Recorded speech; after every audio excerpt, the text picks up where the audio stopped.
Hello, hello, LabMate! Bem-vindos ao Lab to Business Podcast. Eu sou a Mari Fonseca, sua host por aqui, e hoje temos um episódio muito especial. Nosso convidado é o Dr. Rafael Ratanaka, que é bacharel, mestre e doutor em Química pela Unesp Araraquara e atualmente perito criminal no estado de São Paulo. A trajetória do Rafael é tão multifacetada que a sua participação ela vai ser dividida em 2 episódios.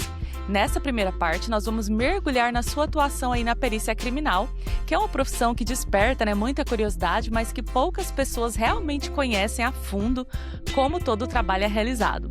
Nesse episódio, você vai entender como é a rotina de trabalho, os desafios dessa carreira, diferenças gerais aí entre os tipos de perito e, claro, todo o caminho que o Rafael percorreu desde a aprovação no concurso, lá em 2014, enquanto ele ainda estava no doutorado. Já na parte 2, na semana que vem, nós vamos conhecer um outro lado do Rafael.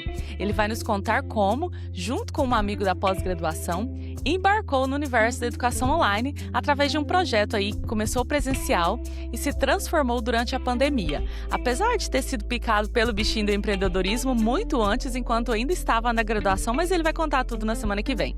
Então, se você está pensando em prestar um concurso para perito, se tem curiosidade também sobre como é trabalhar na química forense, na polícia científica, ou se você é daquelas pessoas que quer explorar o empreendedorismo sem abandonar a sua carreira principal, você não vai querer perder esse episódio e o da semana que vem, confia em mim.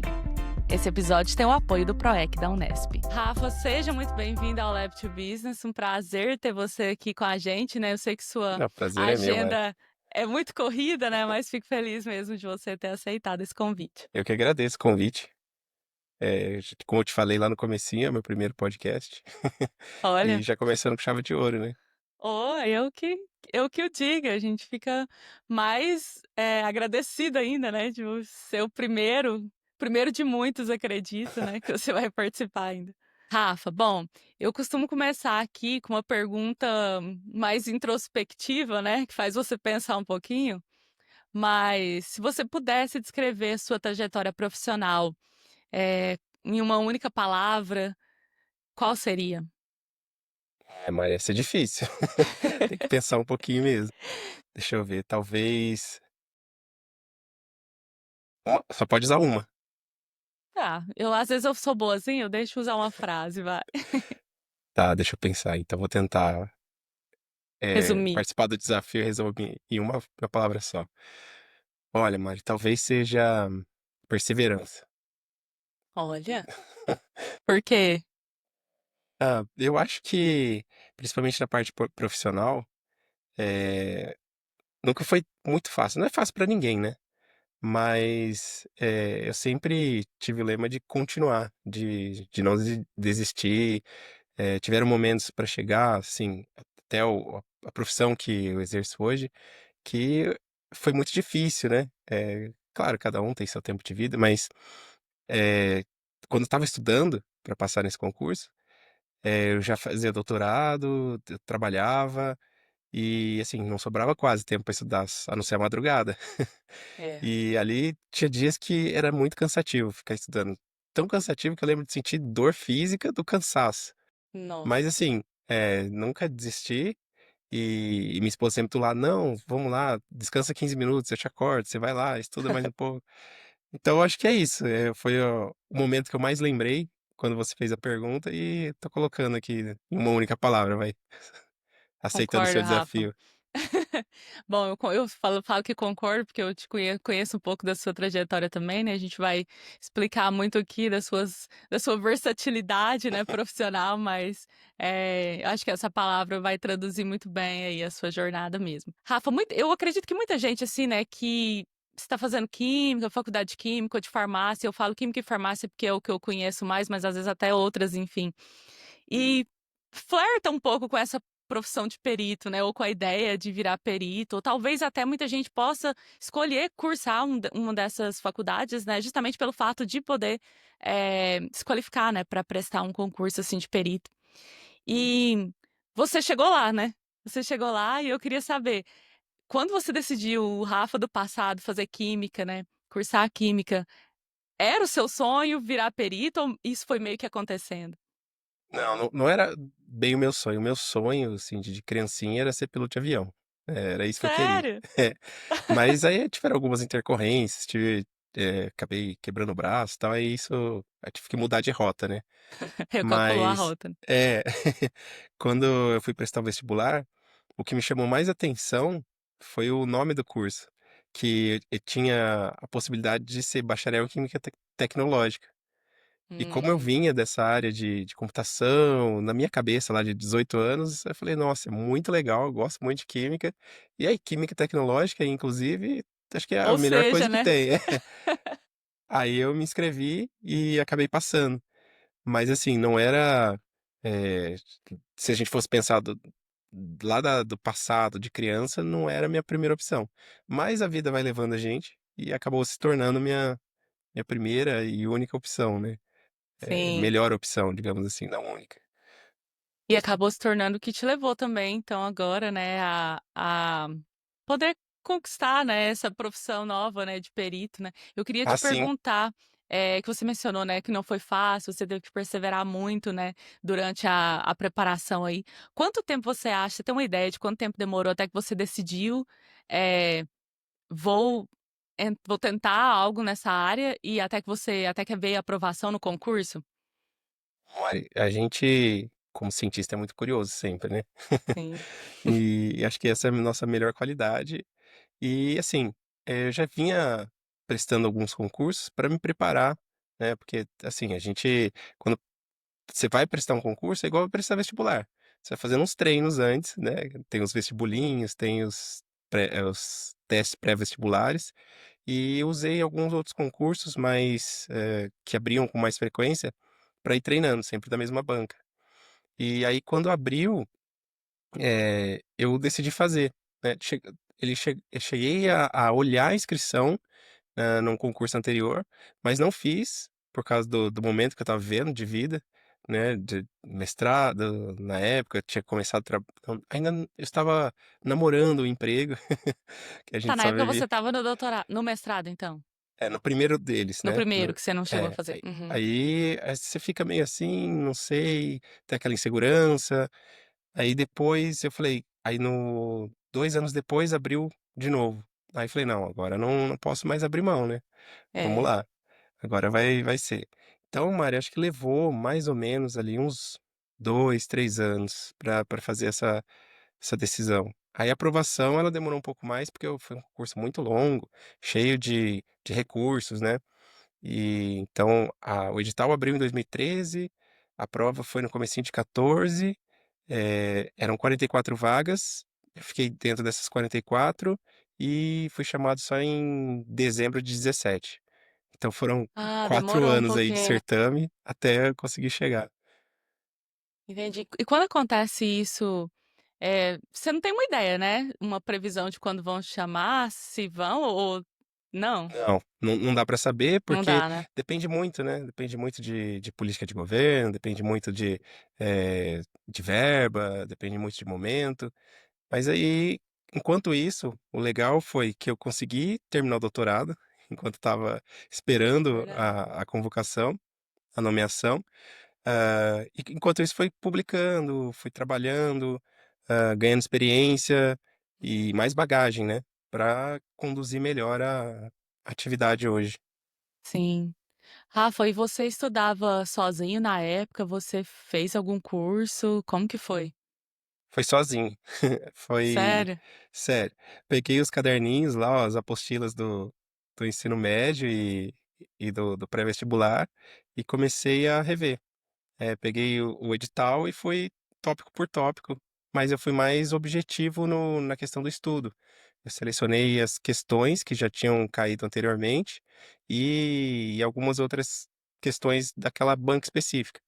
E aí ia fazendo, Uhum. resolvendo, tinha dúvida, voltava para estudar, estudava mais a prática da execução da resolução das questões do que a teoria, mas sempre voltava na teoria para tirar dúvida, né, de algumas questões que Uhum. davam, hã, assim, que não estavam bem É, resolvidas, né. tinha dúvidas, né. E aí ia fazendo também os concursos menores, né, Sim, da sim, mesma aí banca para ir é. praticando, né. Não, isso ajudou bastante. Pegar experiência, você já não fica nervoso, já sabe onde Hum. que é o gabarito, como é que você tem que fazer, a carinha dele, quanto tempo você tem para entregar. Então isso deixa a gente bem mais preparado. Sim, faz diferença, né, acredito eu. Para mim fez Rafa, bastante diferença, Mari. e esse concurso de perito tem uma parte prática também, não tem? Uma prova prática, além da prova teórica? É, no meu concurso teve. Nem todos são iguais. Tem alguns concursos que usam uma prova oral no lugar, mas a minha foram deixa eu lembrar, 5 etapas. Primeiro foi a prova teórica, normal, né, de múltipla escolha. Depois, a segunda etapa, se não me engano, eu vou errar, assim, provavelmente é a Uhum, ordem a das ordem. etapas, né. Mas aí teve investigação social, depois teve a prova psicológica, a prova física, que aí sim, tinha que A se prova assim física, é, que é aquela que todo mundo, né, fica tinha que meio ter um que pouco de preparação antes. E, por fim, teve a prova de títulos, que ela não é eliminatória, mas ela ajuda assim, ela soma uns pontinhos, e aí ela muda um pouco a classificação. e a ideia de quanto quem é melhor classificado, por exemplo, tem a chance de ser chamado primeiro ou tem a chance de escolher o lugar que quer trabalhar, como que funciona? Aqui em São Paulo é assim, a gente tem as vagas, e aí quem fica melhor classificado tem a chance de ser chamado primeiro para ir para academia. E depois, com as notas da academia, é que são escolhidas as vagas. Então é como se fosse um outro concurso dentro do concurso. Nossa, é verdade. Então você fica um tempo ali na academia estudando e tem Sim, prova, como que é? tem prova, é igualzinho voltar para a faculdade, né. Então tem as disciplinas que preparam a gente para o dia a dia, né, pra rotina, e ao final de cada disciplina tem uma prova. E essas notas vão sendo somadas, é feita uma média no final, e aí por essa média, são disponibilizadas as vagas que estão abertas, e aí coloca todo mundo numa sala e você vai escolhendo. Hum, escolhe a cidade. Mas o legal é que quando você vai para academia, você já está empossado, você já está no cargo. Então você está recebendo salário, né, não Entendi. precisa não Tipo, você tá necessariamente que estudando, mas já tá sim, já é já funcionário público então, né, no isso, caso. você já está executando a sua função. Uhum. É, com certeza, né, já dá um certo alívio ali, né, se você tá, sei lá, esperando aquilo por muito tempo, igual foi no seu caso, né, já ter a chance, assim, de saber que não, agora é certo mesmo, só falta definir aí Só f aonde, né, Pra onde que você vai. Mas onde é você isso, Mário, dá um alívio realmente é essa palavra. imagino mesmo. Rafa, olha, nossa, tem eu acho que tem tanta coisa nesse universo, assim, né, não sei se é tão fascinante, porque a gente é tão acostumado, assim, a assistir não sei se todo mundo, né, mas acredito que muita gente, né, que dessas áreas de novo que eu falei, né, de química, de farmácia, que assiste esses seriados, assim, né, tipo CSI ou tipo Criminal Minds, eu sei que eu assisti bastante Criminal Minds, então adorava, né, ver as investigações lá e tal. E aí você fica fascinado com essa profissão, mas eu queria, assim, perguntar algumas coisas agora pra você, mais da vivência, assim, do dia a dia lá, de quem tá no meio mesmo, que às vezes umas coisas que a gente vê na TV, né, na internet é um pouco, né, fantasioso ou criado, né, pra A licença entretenimento mesmo. poética, né. Isso, licença poética para ficar interessante, né. Mas vou começar assim, você é um perito civil e tem diferença entre um perito civil, um perito criminal, um perito federal, ambos são peritos criminais? Como que funciona essa denominação? Cada estado aqui no Brasil tem sua polícia civil e tem sua polícia, às vezes separado ou não, a sua polícia científica, né. E perito criminal, ele atua sempre, em casos que envolvam a justiça criminal, tá. Então existem outros tipos de perito que pode ser da área civil, né, que eles são nomeados pelo juiz, mas não tem nada a ver com a perícia criminal. A perícia criminal é só o portador de diploma de ensino superior aprovado em concurso. E aí, qual que é a diferença, assim, de forma rápida, do perito criminal dos estados e do perito criminal federal? É a jurisprudência. A jurisprudência não, a jurisdição que ele atua. Eh o perito federal, ele atua em crimes federais e o perito, criminal dos estados atuam nos crimes que ocorreram dentro do estado.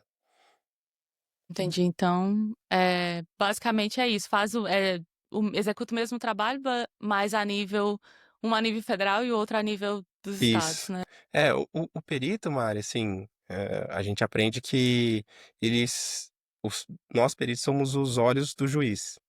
Então, ele tem 2 funções básicas, se fosse resumir, que é buscar a autoria do crime, ou seja, quem cometeu aquele crime, e buscar a materialidade, buscar os vestígios que estão relacionados com aquele fato, ou que comprove aquele fato, né. Então são essas 2 atribuições resumidas dos peritos.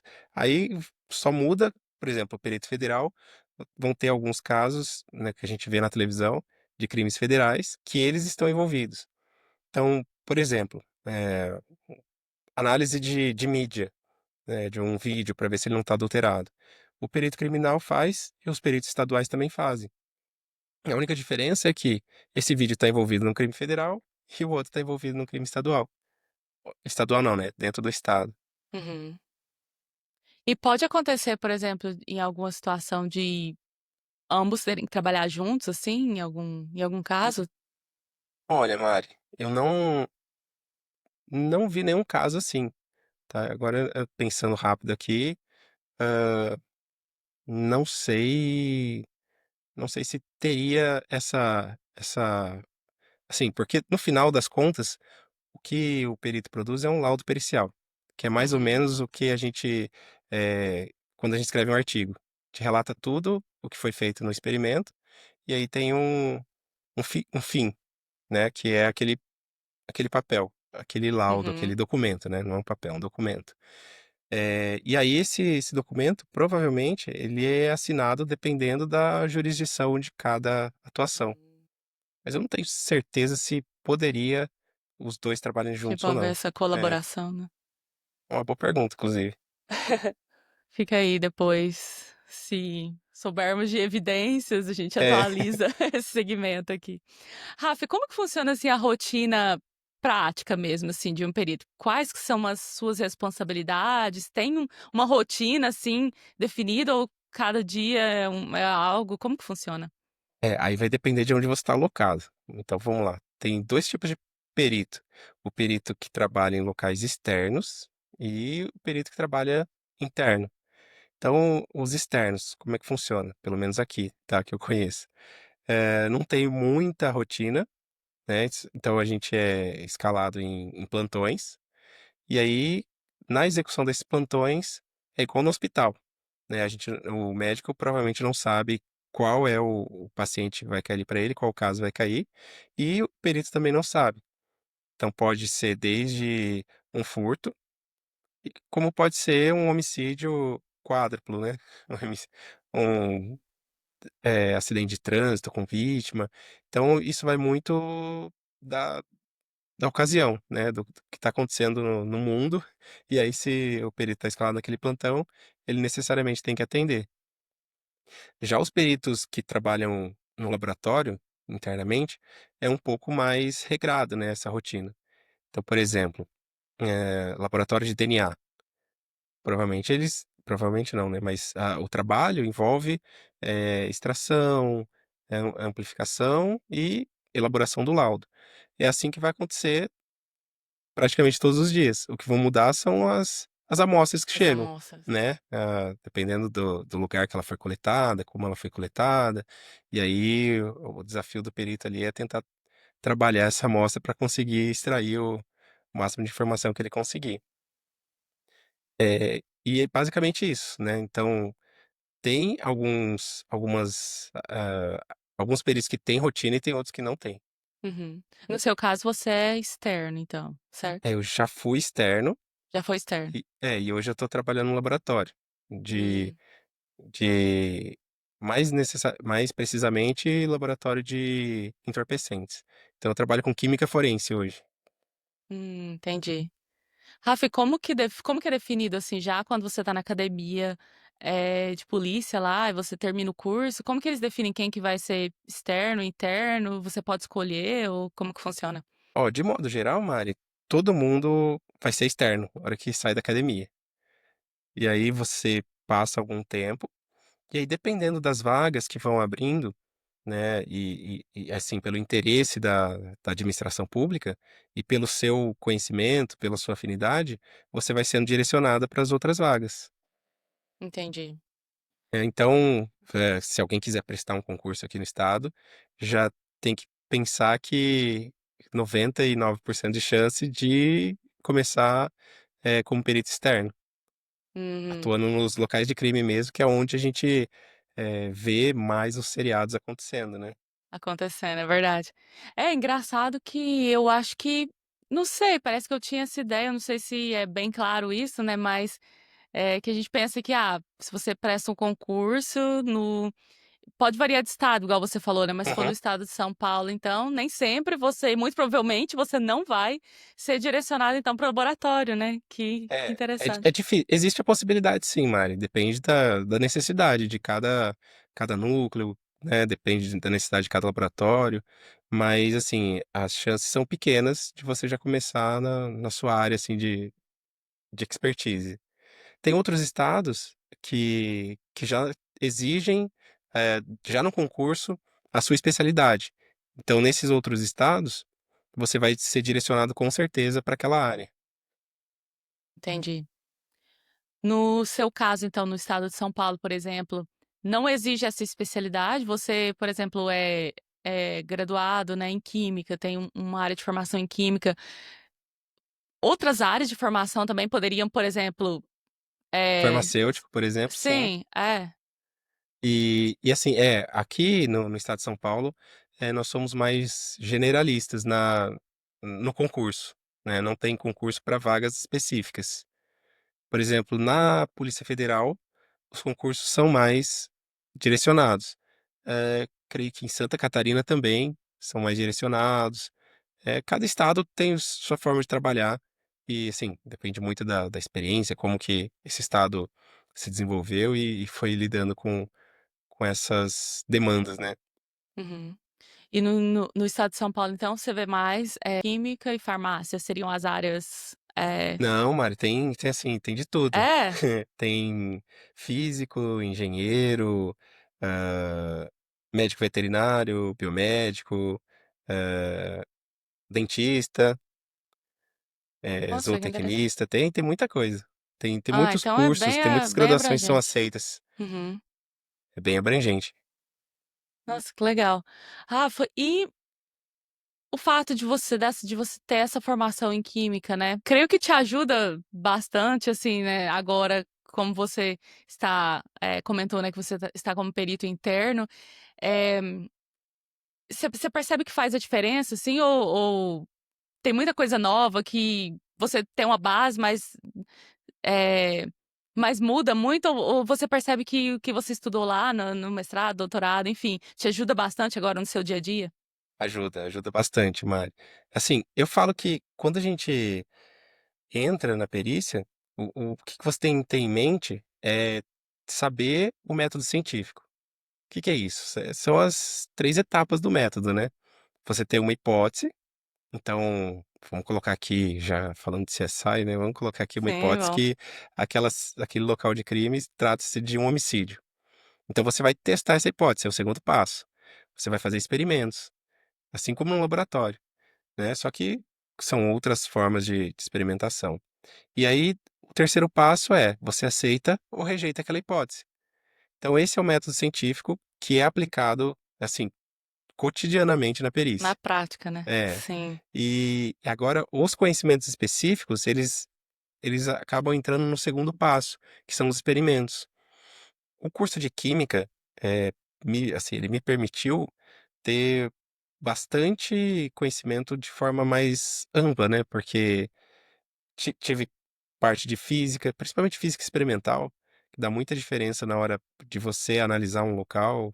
porque aquela dinâmica, como ela aconteceu, envolve coeficiente de atrito X, Y, ângulos, e até mesmo a parte de elétrica e eletrônica, que a gente tem na física experimental, fazer esses experimentos, será que ali tinha uma corrente elétrica, não tinha, aquela luz estava acesa, estava apagada, então a gente começa a ter essa visão mais prática daquele conhecimento teórico que a gente teve na faculdade. Sim, E quando você vê isso aplicado, nossa, o olho brilha, né, porque com tudo certeza. aquilo que você estudou a vida inteira, você tá vendo aplicar. Começa a fazer sentido, né. Começa a fazer sentido na prática, né. Assim, claro que tem a parte emocional envolvida, porque se você está lidando com outros seres humanos, são histórias, mas isso a gente tem que, tentar deixar de lado como cientista e tratar só os dados, né. Alguns momentos é difícil, todo mundo faz essa pergunta quando a gente fala desse Sim. assunto, mas você acaba aprendendo a lidar, né, você fica mais, casca grossa, digamos assim, Uhum. e vai tocando. Você tem algum método, assim, que você usa para lidar com essa pressão? Imagino que é uma certa pressão, né, pensar que uma análise que você está fazendo lá no laboratório, por exemplo, um resultado daquela análise pode influenciar, assim, o destino de alguém, né, de uma pessoa. Ah, Mari, o método que eu acho que todo mundo tem que usar e que a gente sempre preza é fazer o seu melhor. Então, você fazendo o seu melhor, em todos os casos que você atua, você acaba ficando mais tranquilo, né?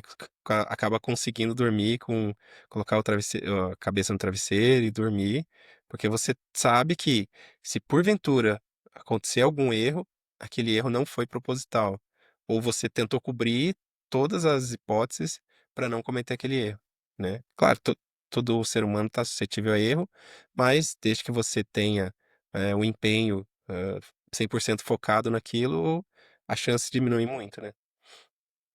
É, pelo menos você tem a certeza que você fez o melhor do seu julgamento, Sim. né, o que você podia ali, tudo que você podia, né. Rafa, e como que é a demanda, assim, de trabalho? Não sei, tem um backlog, assim, qual que é geralmente o tempo que vocês têm que desde que você recebe uma amostra até que você tem que entregar um laudo, por exemplo? Na nossa legislação brasileira, a gente tem o tempo de 10 dias para receber uma amostra, tratar, tudo tratar quimicamente, né, analiticamente aquela amostra e entregar o laudo. E a demanda, que nem você perguntou, ela depende muito. Porque a perícia, ela não é uma parte, digamos assim, ativa, como, por exemplo, a polícia militar, que faz rondas ostensivas, né, tentando, prevenir que o crime ocorra. A perícia, ela só ocorre ela só é acionada depois que um crime ocorre. Então, a perícia só existe se ocorrer um crime. Então, se existem muitos crimes, a nossa demanda aumenta muito. Se diminui um pouco essa taxa de crime, a nossa demanda também cai. Então a gente fica sempre esperando, né, na expectativa do que está acontecendo para poder atuar da melhor forma possível e cumprir esses prazos, né, sempre da melhor forma possível também. E geralmente dá certo, assim, de você Sim, cumprir isso geralmente pra dá certo. Existem alguns casos que são muito mais complexos e aí o perito ele pode solicitar uma dilação de prazo, desde que, né, justifique? comprovado, justificado, devidamente justificado, porque, por exemplo, algumas análises demoram mais tempo, às vezes precisam essa amostra precisa ser analisada por outros laboratórios dentro da mesma instituição, mas ela tem que ser levada até outro laboratório, tem que entrar numa fila de análise, esse resultado tem que chegar, você tem que juntar com os outros resultados que você tem, Pra chegar numa montar, né, conclusão, né. para rejeitar ou aceitar a hipótese. E aí, Entendi. escrever tudo isso num laudo e entregar. Uhum.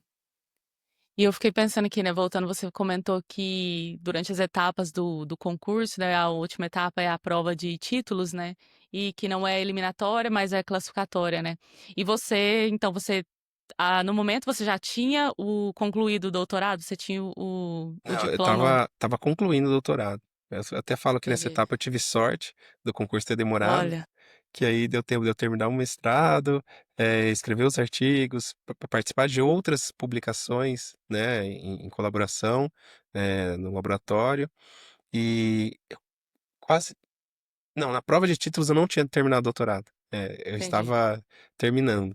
Então, antes de ser chamado, eu terminei o doutorado, mas na prova de Na título prova. não contou os pontos. Não contou os pontos, ah. E É. conta ponto de publicação também? Conta pontos de publicação.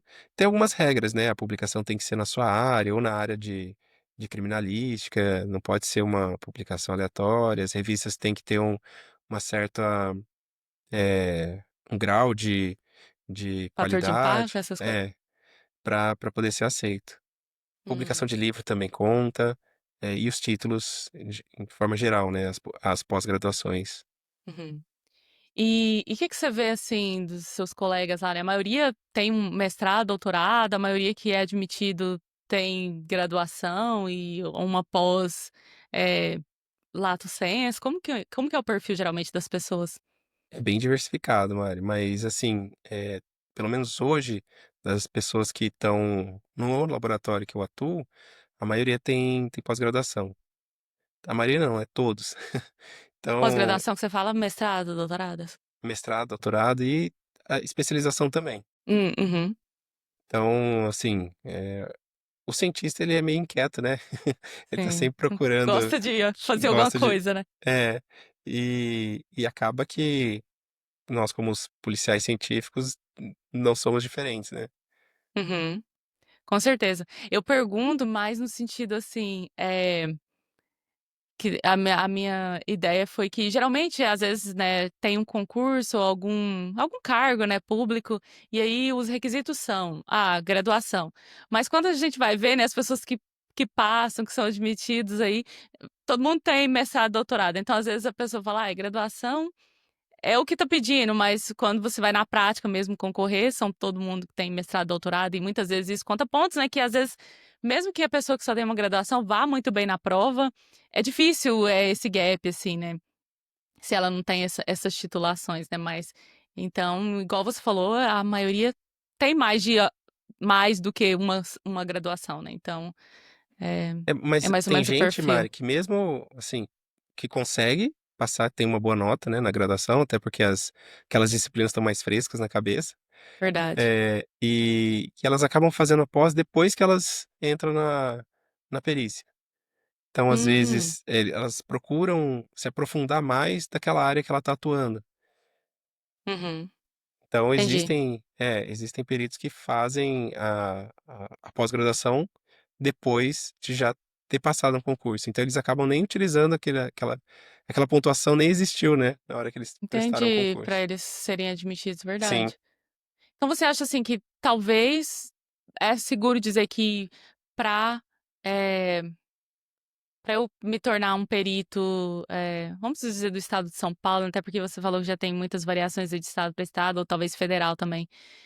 Eh, não é necessariamente eu não precisaria, de um mestrado ou de um doutorado, basicamente. sim, não, não Se eu não é necessário, mas você tem, né, um diferencial competitivo se você tiver um mestrado, você acaba juntando alguns pontinhos ali que podem fazer a diferença no final. Mas assim, se você tiver só com a graduação e quiser prestar, eu sugiro vocês ter que se aplicar um pouquinho mais na prova para tirar essa diferença dos tiver pontos. a É, diferença, né, exatamente. mas assim, não é um impeditivo para conseguir passar de forma nenhuma, não. Uhum. Rafa, e como que bom, agora como perito interno, né, como que você tem um horário fixo, que eu imagino que como externo você meio que, como você falou, né, às vezes acontece alguma coisa, você é chamado, né, você fica em plantão, né. É, Mas interno você tem um horário fixo, tem que revezar turno, alguma coisa assim? interno também, a gente trabalha em regime de plantão, né, e a gente trabalha com a demanda. Então, por exemplo, a gente atende várias cidades. Então a gente acaba dividindo as demandas por cidade e, de acordo com as amostras de cada cidade, a gente vai recebendo essa atribuição. E aí você se torna responsável por aquela amostra até a emissão do laudo. E aí, você estando de plantão ou não, aquela amostra é sua e você resolve aquele caso ao longo dos seus plantões.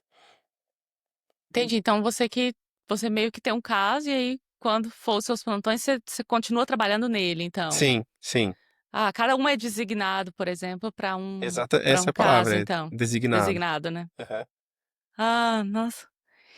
E assim, tem na carreira de perito, tem progressão de carreira? Como que você consegue crescer nessa área?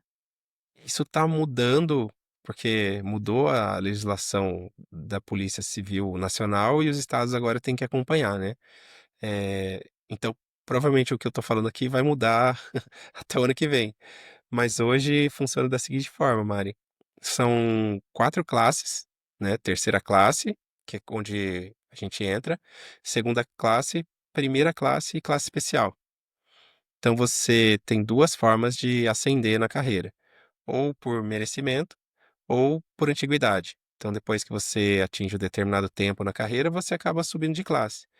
Ou por indicação e merecimento, que aí depende muito dos cursos que você faz, da dos das honrarias que você recebe, dos casos que você atua.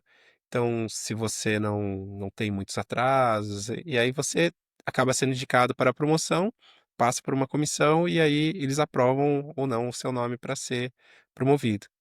Mas hoje só tem essas 2 formas de promoção, pelo menos aqui no estado. Uhum. E aí o que você disse que vai mudar, já tem alguma ideia do que eles estão propondo para depois que a legislação, Não, ainda não, porque ainda não? está sendo tudo discutido ainda. Uhum.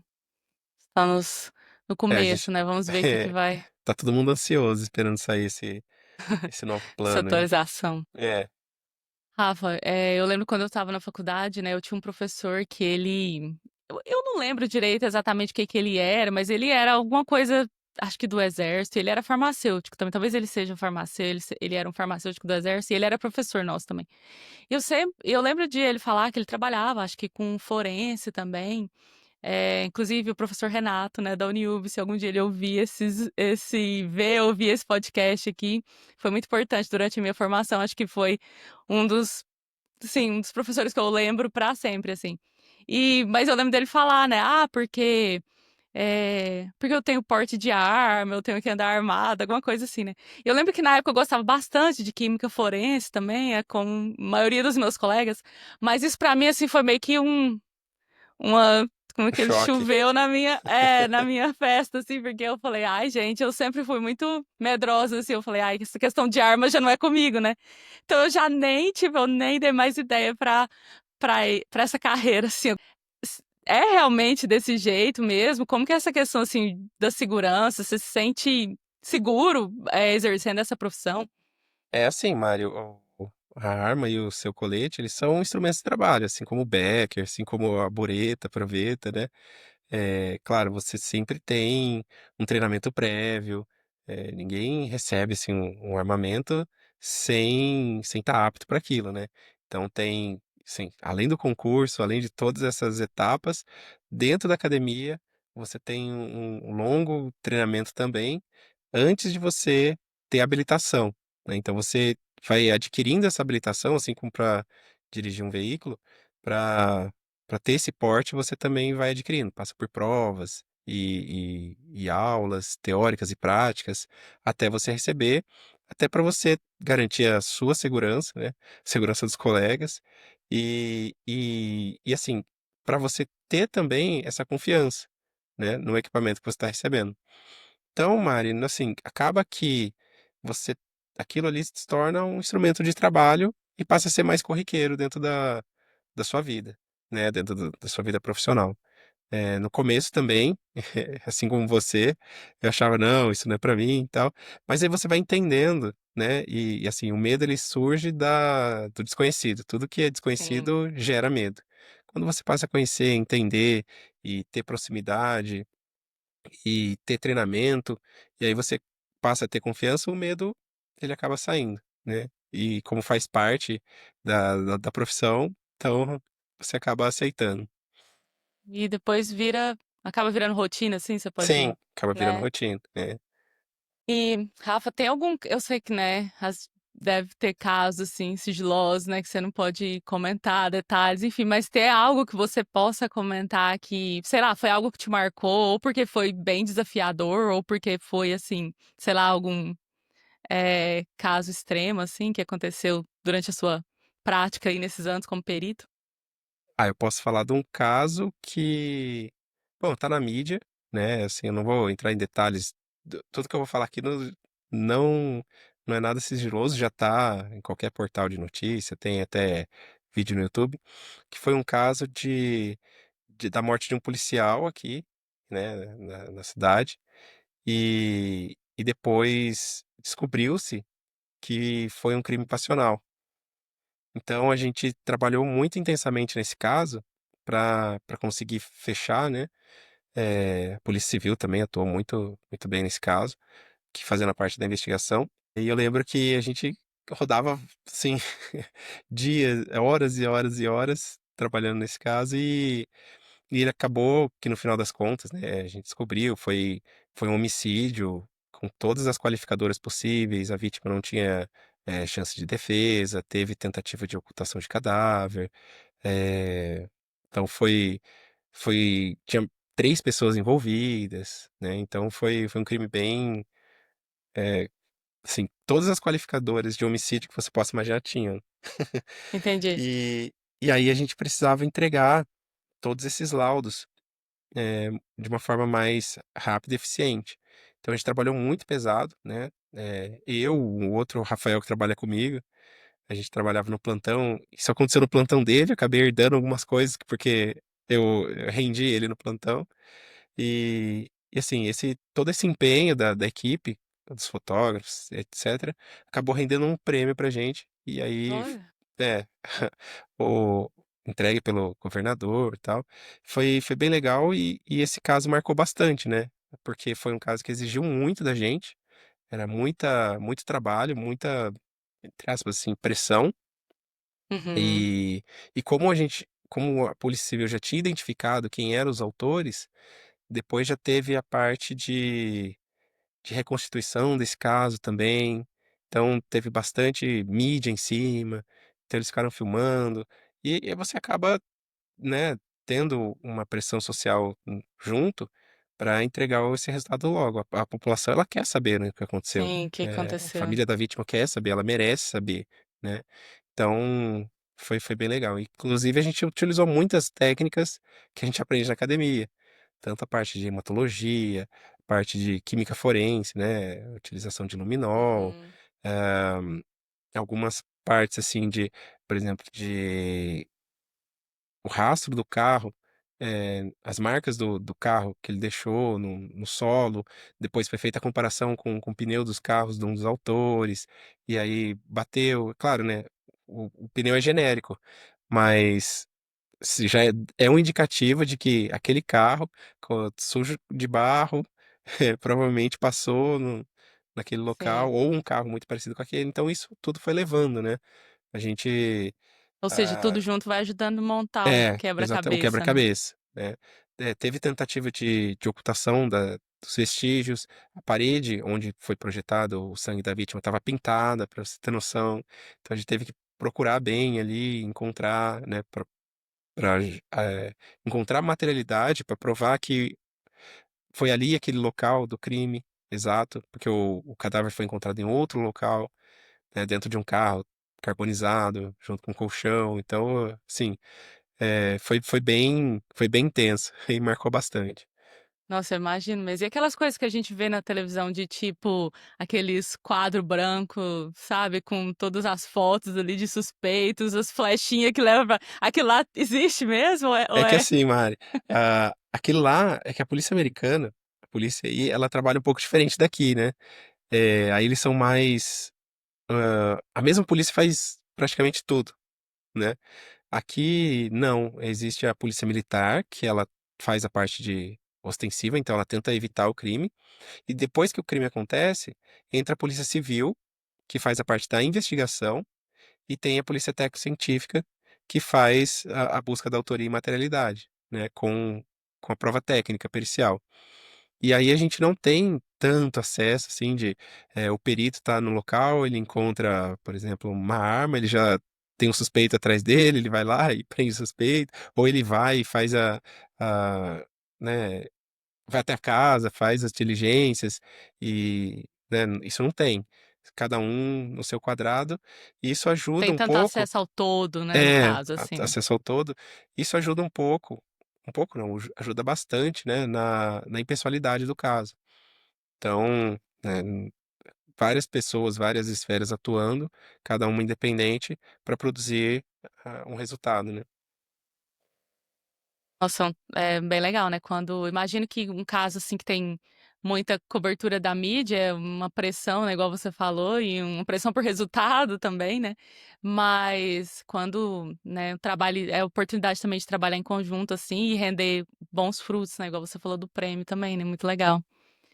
Rafa, e no seu laboratório agora de que você trabalha com entorpecentes, você falou, né, quais que são os casos mais comuns que vocês recebem lá? A nossa hipótese em todos os casos, Mari, é é se aquela substância contém se aquela mistura, né, se aquele material contém ou não substância entorpecente. Então, a hipótese é entorpecente? Aí a gente vai fazer as análises e vai aceitar a hipótese, sim, é entorpecente ou não, não contém entorpecente. E aí as amostras são as mais diversas possíveis. Eu Tudo que você imagino, né. imaginar onde possa ter presença de entorpecente, a gente recebe lá. Desde das formas mais comuns de apresentação, que são pós de diversas cores, diversos tipos, material mais resinoso, material mais petrificado, até plantas, ervas, até alimentos, por exemplo, papéis, né, porque existem algumas drogas sintéticas que elas podem ser impregnadas em papel, borrifadas e elas, né, então tudo que você imaginar, líquidos, gases, e sólidos, a gente recebe para fazer essa análise. E aí a gente aceita ou rejeita a hipótese de que tem a presença de entorpecente. Uhum. Eu imagino que deva ser muito desafiador, né, no caso, pela variedade, assim, de amostras e às vezes até coisas que, sei lá, às vezes até você nunca presenciou, né, e aí você recebe aquilo para fazer uma análise. Tem uns protocolos, assim, bem definidos ou às vezes vocês têm que estudar É, mesmo no e chegar em algum 99% dos casos tem um protocolo já definido, né, tem os procedimentos operacionais já estabelecidos, mas tem alguns casos que a gente tem que ir para literatura, não tem jeito. E, assim, é igual um artigo. Você depois tem que provar que você chegou naquele resultado e provar que você utilizou uma técnica válida para aquilo, né, então aí estão as referências. Então isso é a importância, de novo, do método científico, né, do porquê você, fazer certinho a o estágio de IC ou o seu mestrado para chegar lá na hora de executar, tá tudo afiadinho para você conseguir justificar tudo que você fez. sim. É, tendo a base, né, depois é só Sim, meio que ir buscando. A gente aprende a aprender, né, muito, né, na pós, então acredito que seja e o mais mais legal é essa. aplicar, né. Sim, com certeza. É o que todo mundo quer, Gostaria de né. ter mais tempo para aplicar, porque na pós a gente acaba tendo um tempo maior, Sim, mas faz parte do desafio. com certeza. Rafa, para quem está considerando essa carreira, por exemplo, que perfil de pessoa você acha que se adaptaria bem à perícia criminal, à química forense, né? Primeiro, pessoas curiosas, Sim, porque você tem que se questionar o tempo inteiro, e elaborar várias hipóteses o tempo inteiro. Pessoas que têm um nível de organização, porque você tem que anotar tudo aquilo e organizar e depois escrever. Hã, e pessoas que têm, assim, um pouco não são tão sensíveis a determinadas situações. Porque, querendo ou não, a gente acaba lidando com o pior do ser humano, né. Porque, sim. geralmente, se ele comete um crime, eh, aquilo ali é um crime porque, né, a sociedade toda entende que aquilo não é para acontecer. Por isso que aquilo tá na lei escrito que é um crime. E aí a gente acaba atuando depois que aquilo já aconteceu. Então a gente tem, antes de entrar na perícia, você falava: "Ah, não é possível que o ser humano faça isso". Aí quando você chega num local e começa a entender o que aconteceu, você fala: "Não, ele fez realmente isso". Então, eh, Realmente é s possível, né? realmente é possível. Então essa sensibilidade ali, você não pode ser tão sensível a isso para exercer essa carreira. Sim. E voltando um pouco, né, agora no laboratório em si que você trabalha, quais que são as técnicas químicas, analíticas que vocês mais utilizam, assim, no dia a dia? As técnicas são a mais versátil de todas, que é a cromatografia. Então a gente utiliza, dependendo de cada amostra que a gente recebe, a gente tem uma marcha analítica, né? Quem já fez química analítica na vida vai lembrar mais ou menos que você vai fazendo alguns ensaios e vai direcionando a sua amostra. É a mesma coisa. A gente tem diversas possibilidades de trabalho, mas com certeza a mais aplicada, mais utilizada é a cromatografia. Inclusive com espectrometria de massas para fazer a identificação, né? Uhum. É uma técnica muito versátil também, É, imagino que bem por isso. versátil.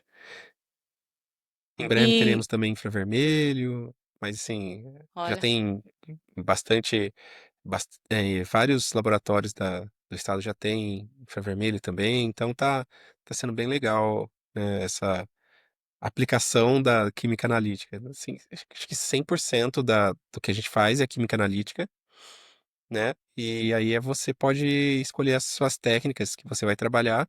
Tem, lógico, um grau mínimo que a técnica tem que entregar para você considerar um uhum, resultado, né? Para você sim, aceitar a hipótese aceitável, né? que existe entorpecente naquela mistura ali. Mas o legal é que você tem uma certa abertura para escolher como você vai trabalhar cada amostra. Legal mesmo. E com relação agora à evolução da tecnologia, né? Isso tem impactado a perícia criminal? Não sei, com todas as ferramentas de inteligência artificial agora, vocês têm observado algo nesse sentido? A IA ainda não. Mas a tecnologia, o avanço da tecnologia ajudou bastante. Por exemplo, mapeamento de local de crime. Os drones, eles estão ajudando muito, né? Principalmente em locais abertos, locais grandes, no caso de crimes ambientais, onde você precisa fazer medição diária. Tem uma técnica que chama fotogrametria, que você faz a medição através da foto. Isso, né, com drone é fenomenal. Por exemplo, acidentes de trânsito com vários carros, num parte extensa de uma rodovia, onde você tinha que antes andar, ir com uma trena, seja ela uma trena Entendi, de roda ou ficar medindo ali os ângulos, ficar medindo as distâncias. Hoje, com uma sequência de fotos, você faz isso muito rápido, né? De uma forma muito mais eficiente. Claro, você tem a visão do perito embaixo e tem a uhum, visão aérea do drone. Existe também um scanner 3D que faz o escaneamento de todo o local e guarda ele em formato 3D ainda. Depois o perito consegue navegar de volta naquele ambiente, seja ele aberto ou fechado. Eh, Detector de metal, tecnologias como você identificar impressões digitais não necessariamente tendo que revelá-las, né, só mudando os comprimentos de onda emitida ali e captado, você consegue ver essas impressões e capturá-las em formato digital muito mais rápido para fazer comparação em banco de dados. Então, tem sim, a tecnologia tem ajudado bastante. A questão da IA ainda é nova para todo mundo, né? sim, E assim, ela não é aceita ainda na perícia, de uma forma oficial, né? A gente não utiliza, eh, porque ela carece ainda de muita validação, né? sim. E são dados sensíveis, as IAs, né, nem sempre Notório mantêm esses por, dados né? fechados, então não se usa IA na perícia. Uhum. Às vezes, né, com o tempo, enfim, eu acredito que essas ferramentas vão se tornar eh, mais vão evoluir mais ainda, né, e possivelmente, né, as coisas ainda vão mudar. Eu creio que rápido também, né, se a gente se acompanhar o avanço, Provavelmente. assim, nos outros setores. Eu acredito também, Mari. É importante, né, a gente sempre acompanhar as tecnologias e estar pronto para a chegada delas. Assim, ainda falta muito para a gente entender, porque cada empresa está seguindo por um caminho, né, de IA. Sim. Então, a gente precisa esperar um pouco, né, esperar isso tudo sedimentar muito bem, validar tudo muito bem, talvez até Uhum. desenvolver uma IA própria para a polícia Sim. científica, Até de mesmo essa repente, questão né? de base de dados, né, eu imagino que com É. muita coisa vai avançar. Então, a partir daí, né, depois de feita toda a validação e porque, como eu disse, não pode ter erros, né. Tem sempre, o destino de alguém ali dependendo dos Sim, resultados. Então não dá para deixar 100%, né, ou 90% na mão da computação apenas, né. com certeza. Rafa, eu acho que uma das coisas também bastante atrativas, além do fato, né, de, né, ter toda essa dinâmica, de usar mesmo os conhecimentos, né, da graduação, de tudo que a gente estuda aí na faculdade, na prática, assim, né, em diversas situações e ter a possibilidade aí também de ajudar tanto, né, a sociedade. Muita gente eu acredito que veja como um atrativo, né, a remuneração, né. É uma pergunta um pouco pessoal, mas pública também, né. Eu fiz uma pesquisa na internet, né, e diz que o salário de um perito varia aí de 15 a 20 mil reais. Eu queria te perguntar na prática, assim, que varia nessa que varia essa diferença, assim? É o tempo de serviço? É essas promoções que você falou, né, de que ocorre aí durante a carreira? Os benefícios também são os mesmos de um servidor público comum? O que você pode, falar aí pra gente nesse sentido? A remuneração ela varia de estado para estado, né. Hoje, por exemplo, tem rankings, né, que são feitos. O estado de São Paulo ele está embaixo desse ranking, né, não tem ele tem um dos salários mais baixos dos estados. Olha, É, é uma contradição, né, o estado sim, mais rico nunca ia da imaginar, federação, né. É, mas acontece, né, então depende muito do estado que você vai prestar o concurso. Então sempre é legal olhar o edital para ver qual que é o salário que aquele sim. estado oferece para cada perito. Hoje o maior salário é da Polícia Federal e do Distrito Federal, eh, por, diferentes motivos, né, mas é assim. E depois existem essas diferenças de remuneração de estado para estado. Os benefícios, Mari, eles são praticamente os mesmos. Provavelmente, né, especula-se que eles irão mudar também, porque a lei Uma nova lei. é, está mudando, mas, hoje temos assim, por ser tem vantagens e desvantagens, vai.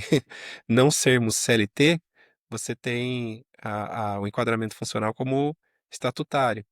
Então você não tem o fundo de garantia, mas você tem, por exemplo, o quinquênio. A cada 5 anos, você tem o direito de receber um incremento de 5% na base salarial, né. E aí outras vantagens, né, que não diria vantagem, mas, a insalubridade, né, que é um direito por você estar o tempo inteiro em ambientes e Uhum. e exposto a substâncias que tornam o seu trabalho insalubre. Hã, o vale alimentação, que ele é proporcional a cada plantão que você faz, e eu acho que é isso. São esses os benefícios. Posso estar deixando alguma coisinha ali, mas também é fácil consultar depois no Sim, portal da pesquisa em um transparência. edital também, né. É, Igual você falou, né. Além do não salário também acho que o importante é ver as áreas, né, se alguém às vezes tem sim, intenção de ir para uma área específica ou outra, ou não quer de forma alguma ser perito externo, né, não aplique para o estado de é, São Paulo. e dar uma olhada também no custo de vida de cada local, né. Eh, por exemplo, o custo de vida numa capital, ela é maior do que o custo de vida numa cidade do interior. Então, se o concurso permitir você selecionar a região para qual você será destinado, pensar nisso também, né. Sim. E tem a parte pessoal, né. Às vezes a pessoa tem raiz em algum determinado local, já tem, uma moradia, já tem, eh, mora perto de transporte público fácil, então tudo isso vai acabar pesando na decisão. A gente conversou bastante aí com o Rafael sobre a carreira de perito criminal, mas acreditem, a história não termina aqui. Semana que vem, no episódio 2, o Rafael vai nos contar então sobre um projeto que ele desenvolve aí na área de educação online. É uma conversa também muito inspiradora sobre como continuar criando impacto com a sua expertise e compartilhar conhecimento mesmo já tendo uma carreira principal consolidada. Se você gostou desse episódio, não deixe de se inscrever aqui no canal, ativa já o sininho aí também para não perder a continuação na próxima semana. Até lá!